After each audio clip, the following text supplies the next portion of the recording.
I found some UK pricing for the 4090, and I don't think you're gonna like it. So what you can see on screen is a list of cards that I've found pricing for. Now I haven't found pricing for the MSI. Now, before you get too carried away, this is the boost clocks that I found. It's not the prices. So that's just a reference, sort of a mini comparison between all the partner cards. So they are listed in order of from cheapest to most expensive, and I will show the prices later on in the video. But if we just go from the top to the bottom, so the cheapest that I found is the Inno3D X3 OC with a boost clock of 2550. That's slightly over the sort of stock boost clock, which will be at 2520 for the Founders Edition card. Then second place is the Asus Tough, which will be a very popular card. I couldn't find the boost clock, but yeah, I'm sure it's around somewhere.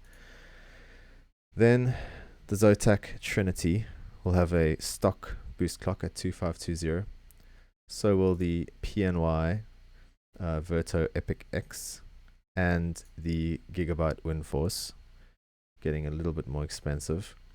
Then the Inno3D iChill X3 with a boost clock of 2580 is one of the highest and quite good at, if you look at it to where it is in the list, for it's sort of in the middle of the prices basically.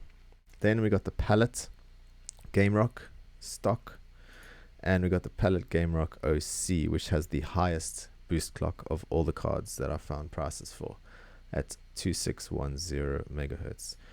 Then we've got the Zotac Trinity OC, the Gigabyte Gaming OC, the Inno3D iChill Frostbite, which is the first of the water-cooled cards, and it shows how small the PCB actually is on these 4090s. Then we've got the iChill, the Trinity, the Inno3D iChill Black. Then after that, we've got the Zotac Trinity Amp Extreme. And finally, rounding up the 4090 cards with prices is the Gigabyte Aorus Master. Now let me show you the prices. So, USD MSRP was $1,599, $1,600. The cheapest that I could find on the 4090s at this very moment is £1,679.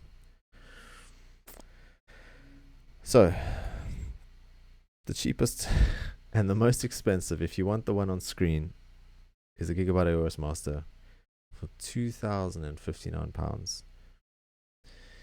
So, out of all these cards, 14 cards, the average price is £1,860. So, I don't really know what you think about this. Let me know in the comments what you do, but I think it is absolutely unbelievably expensive.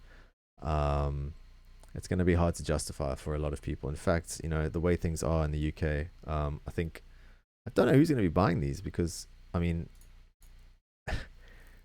it's a lot of money. I'm sorry to say, it's a lot of money. Anyway, they're going to be available on October 12th at 2 p.m. From the big retailers online. Yeah, and I don't think these prices are incorrect. I will update the list when other models come available, when their prices become available, and we can take it from there. So please like and subscribe the video, and hit that bell icon so that you have the latest updates. And then just before I go, I've got prices on a couple of the 4080 cards. I do believe these are placeholder prices, although they're probably not too far off what the final prices will be. So we've got the KFA2 at 1299, and we've got the PNY at 1289. Now that's for the 16 gig model, and that's versus $1,200 MSRP. Then we've got the KFA2 and the PNY, same models for the 12 gig, 999 and 989. So there you have it. Those are available in November, so these might change. But again, on the 4090, I believe these are fixed and firm prices, because we only 2 weeks, give or take 2 weeks away from these actually hitting the shelves. So yeah, thanks for watching, and yeah, I'll catch you on the next one. Peace.